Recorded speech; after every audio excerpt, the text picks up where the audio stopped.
Hi, this is Rick Isaacs, and coming back to you with my series on enjoying life with ALS. This segment is part 2.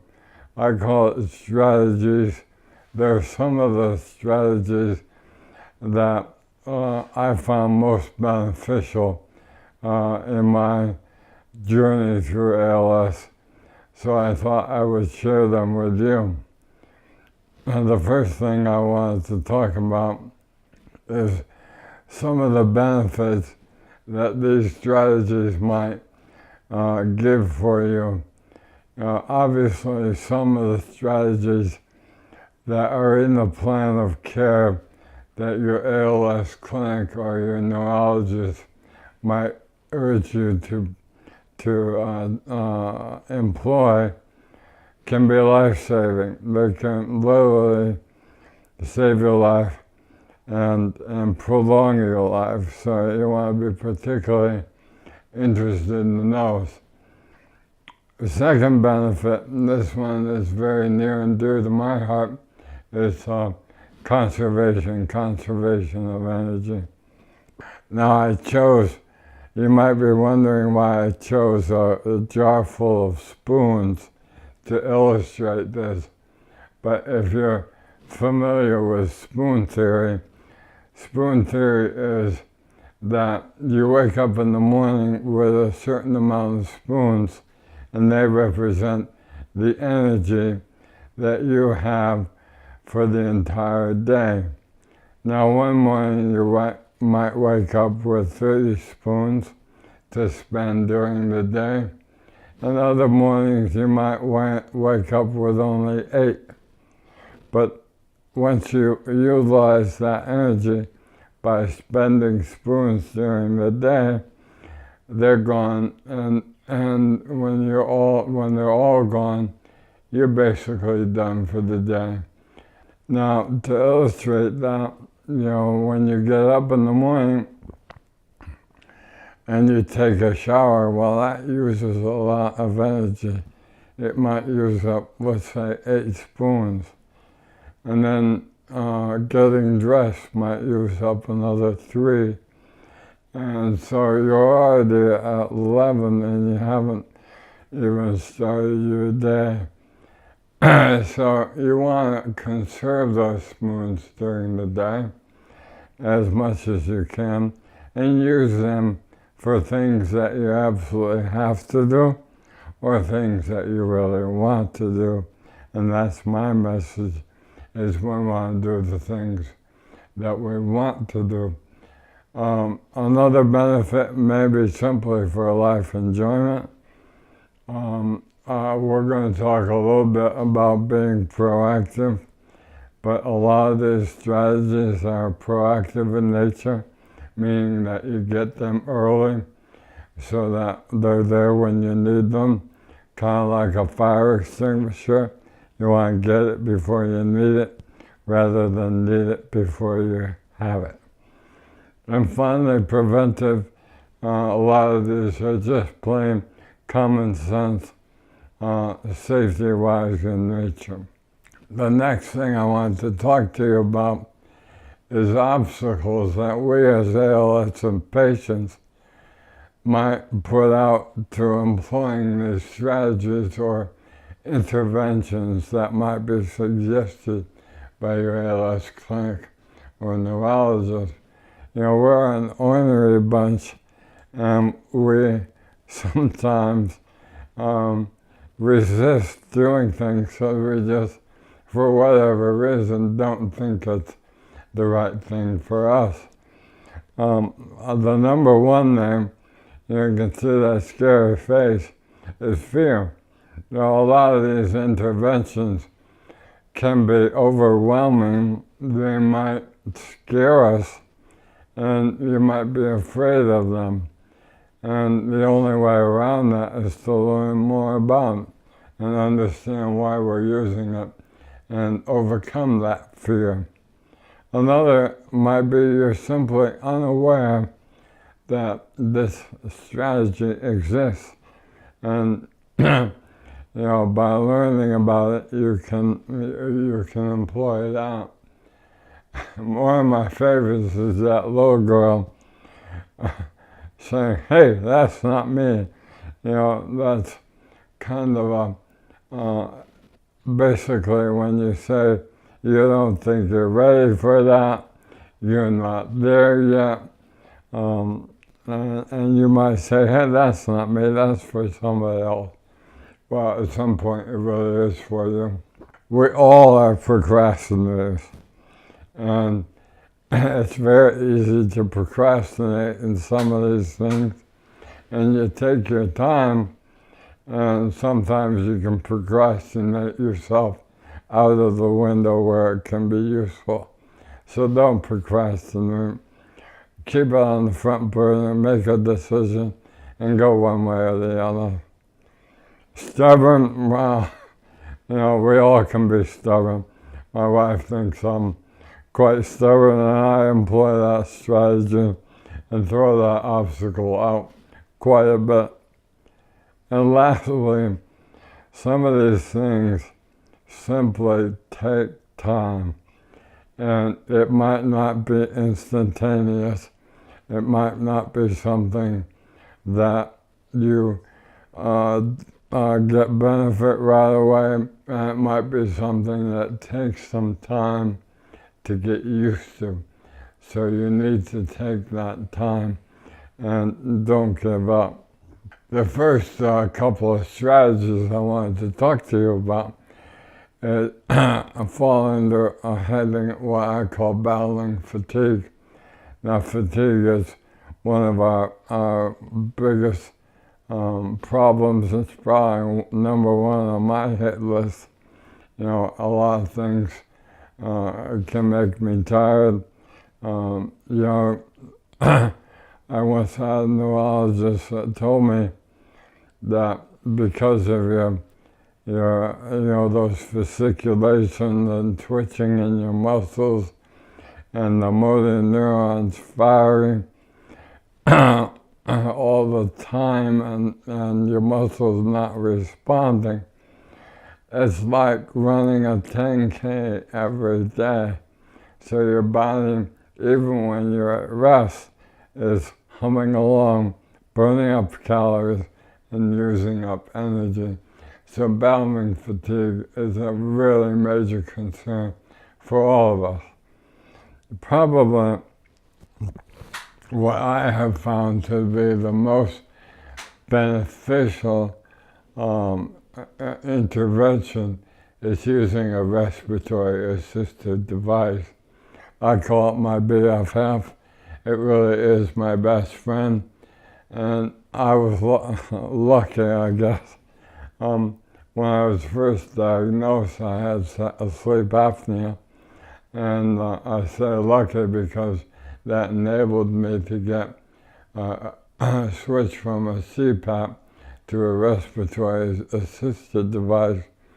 The CPAP doesn't work. The C in CPAP means constant pressure, and those of us with ALS find it very difficult to exhale and get rid of the CO2.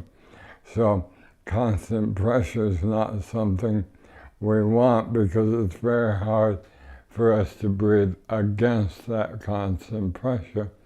So I was immediately changed over to a BiPAP type device that allows me to exhale after the inhale pressure is done. And it greatly reduced my fatigue. I was a new man after that. One of the messages I wanted to give you on the respiratory assisted device is don't give up. It's one of those things that takes time to get used to, and so you want to get it as early as you possibly can, and many times that's as early as your medical insurance will allow it. But it's going to take you some time. You're going to get the machine, and the machine's going to come with, they're going to give you 2 or 3 different types of masks that you're going to try, and you're going to need to get used to it. My message about that is that there are literally hundreds of types of masks. If you were to go out and Google, a CPAP mask on the internet, you come back with many hundreds of hits. And the point of that is that there's going to be one that's right for you. There's nasal masks, there are full face masks, there are partial face masks, and all different shapes and sizes to fit the contours of your face. And you got to find one that's comfortable, that you can first wear all through the night, and eventually you might need to wear it all through the day and all through the night. And that's called NIV, which is non-invasive ventilation. So this isn't, just keep on trying masks and, tell your respiratory therapist, get me another mask, and until you're settled on the one that works for you. So the benefits here, I find that the respiratory assisted device is probably one of the few measures that can actually give you back spoons during the day. Say you're having a tough day, or you've just a lot of energy, you go take a little nap, you throw on your respiratory assisted device, you take a nap, and for maybe a half hour, that's all it really takes, a half hour to an hour, you get up and you feel much more refreshed. So it gives you back spoons. You want to get it early, you want to be proactive with it, and later on it can quite literally be a lifesaver to you by helping you to breathe, which is kind of important. One of the obstacles is many of us think that this is something that is a mechanical intervention, and you don't want to do it.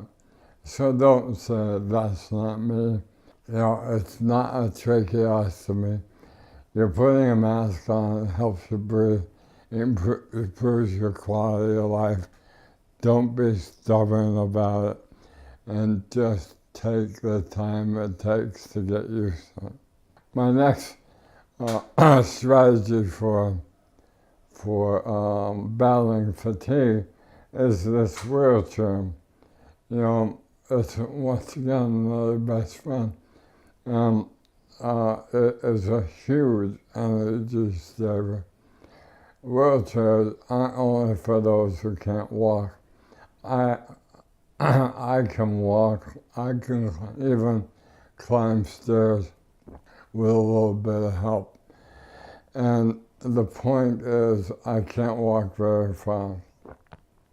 And the wheelchair helps me to go greater distances without using that energy up that it takes to walk. Walking takes a lot of your energy.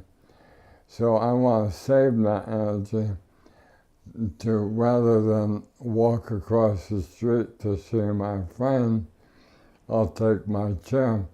And then when I get to my friend's house, I'm not so tired I can't enjoy it. I want to enjoy the time with my friends. So I use the wheelchair for just that. Many times the chair or the features in the chair might not be covered by insurance, and you need to seek out grants or assistance from various organizations that might help you with that. One of the opportunities for grants might come from your chair manufacturer, and sometimes the company that measures and services the chairs for you will have some sort of a grant program for portions of the device. You also might be able to utilize the loan closet from your ALS association. I got my first chair. I had a long closet, and I used it for probably 4 or 5 months, getting used to a chair. It also gave me an idea of the features I would like to have in my chair and understand how to use it and be better able to work with the occupational therapist when it came time to order my own chair. And if you absolutely have no other means of getting a chair, sometimes the loan closet can be an opportunity for getting a chair for people that don't have the resources to get their own. Some of the essential options that I have on my chair, one of them is a seat elevator. Now you can't see me operating this because I'm using my foot controller right now because I no longer have the use of my hands. So I employ a foot pedal controller, which basically has a joystick at my foot. But I'm able to select the seating icon, and I have an elevator. Now the elevator brings you up and down. We're going to talk more about that elevator in a moment. But it's a fully articulated seat, and that can be very important, for getting yourself in a comfortable position. It's also important for doing transfers in and out of the chair. You might use it for many other things as well, but a fully articulated seat is very important. The air cell cushion, the cushion I'm sitting on, is a series of air cells, and that helps you not get pressure sores or bed sores as they're called, because it basically evenly distributes your weight across your entire butt. And so it makes, I call these cushions an all-day cushion, whereas the standard types of cushions are basically only good for 2 to 4 hours during the day. I have thigh supports, and I also have a fully articulated headrest that allows you to put the headrest at the angle that's most comfortable for you. You can see there are several joints in there that allow many degrees of motion. A standard headrest basically tilts back and forth and goes up and down, and you can't get them comfortable enough to where it feels good in resting your head.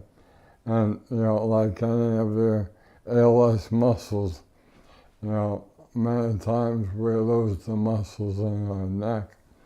And so the headrest comfort is essential in our comfort during the day. And lastly, I have gel pad armrests here.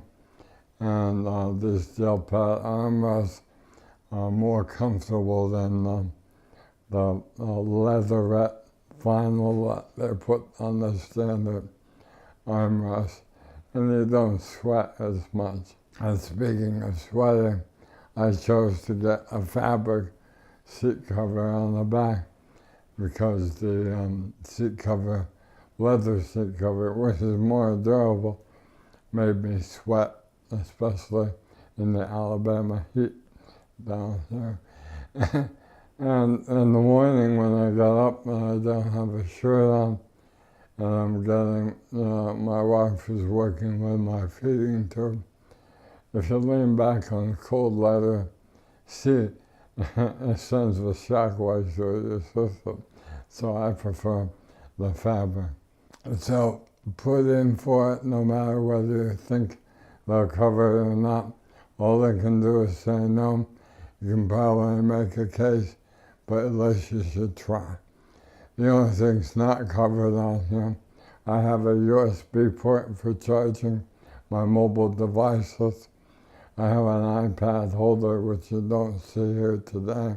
And of course, the dog in the picture is my own. You can't have her. Let's talk about making the case for a seat elevator. Many times you can make a case that is medically necessary and medically necessary in the home.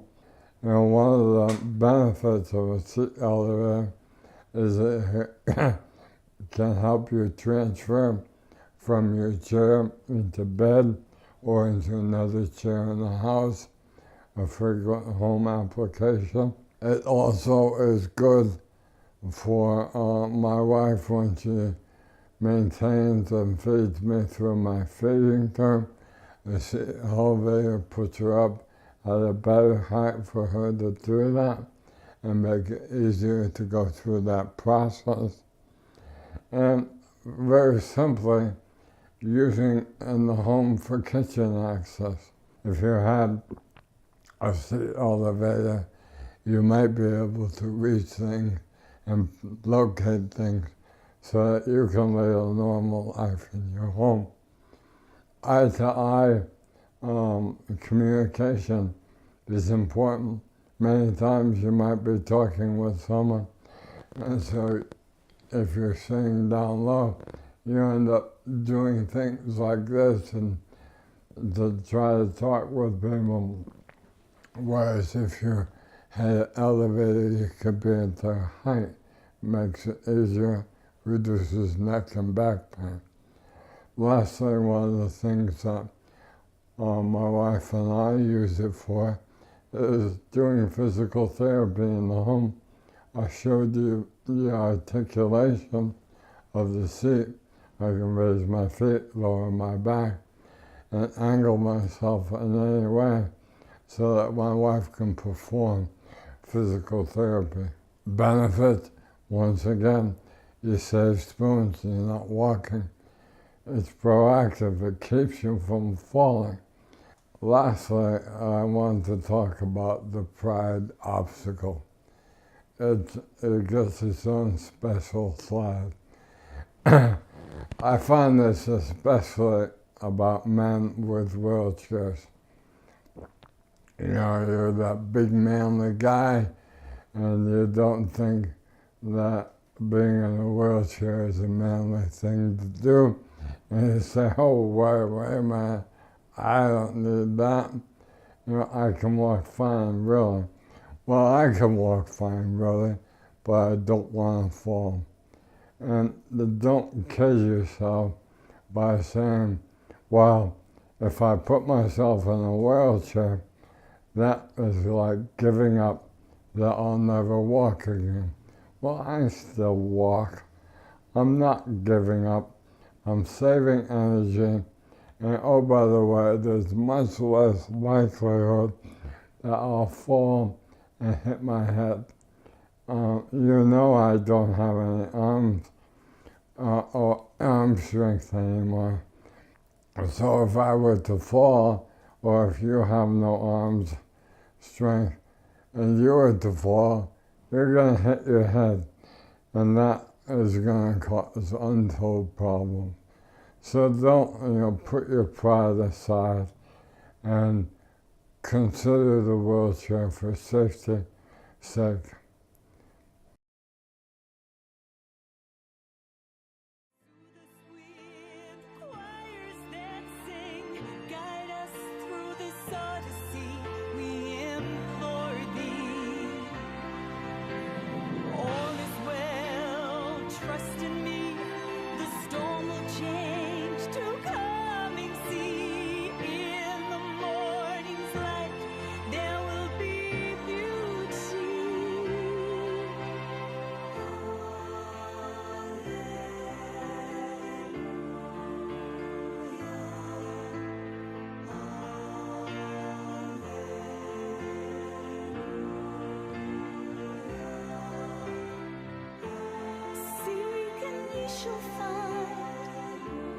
elegance of his design.